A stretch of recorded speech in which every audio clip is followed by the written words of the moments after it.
सावन के महीने में शिव जी के अतिप्रिय रुद्राष्टाध्यायी का पाठ करने से जन्म जन्मांतरों के पाप नष्ट हो जाते हैं। वेद में भगवान शिव को रुद्र कहा गया है क्योंकि भगवान शिव दुखों को नष्ट कर देते हैं।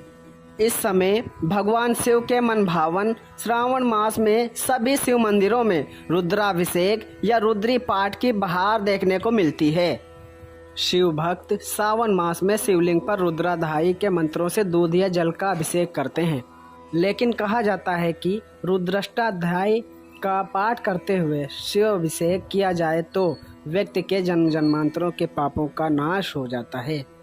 आपको वेदों की जानकारी देते हुए बता दें कि यजुर्वेद की शुक्ल यजुर्वेद संहिता में 8 अध्याय के माध्यम से भगवान रुद्र का विस्तार से वर्णन किया गया है, जिसे रुद्राष्टाध्यायी कहते हैं। जैसे मनुष्य का शरीर हृदय के बिना असंभव है, उसी प्रकार शिव जी की आराधना में रुद्राष्टाध्यायी अत्यंत ही मूल्यवान है, क्योंकि इसके बिना ना तो रुद्राभिषेक संभव है और न ही रुद्री पाठ ही किया जा सकता है।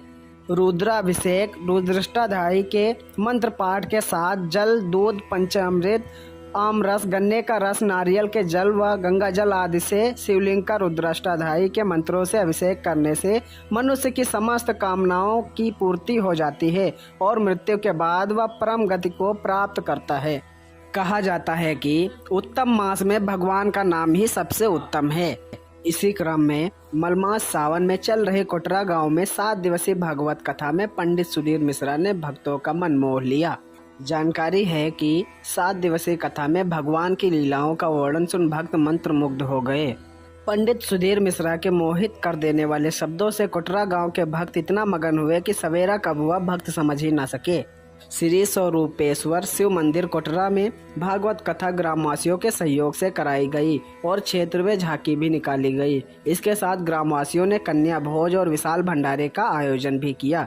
भंडारे में सैकड़ों गांव के भक्तों ने रसपान किया। श्री रमेश चंद्र कश्यप का विशेष सहयोग रहा।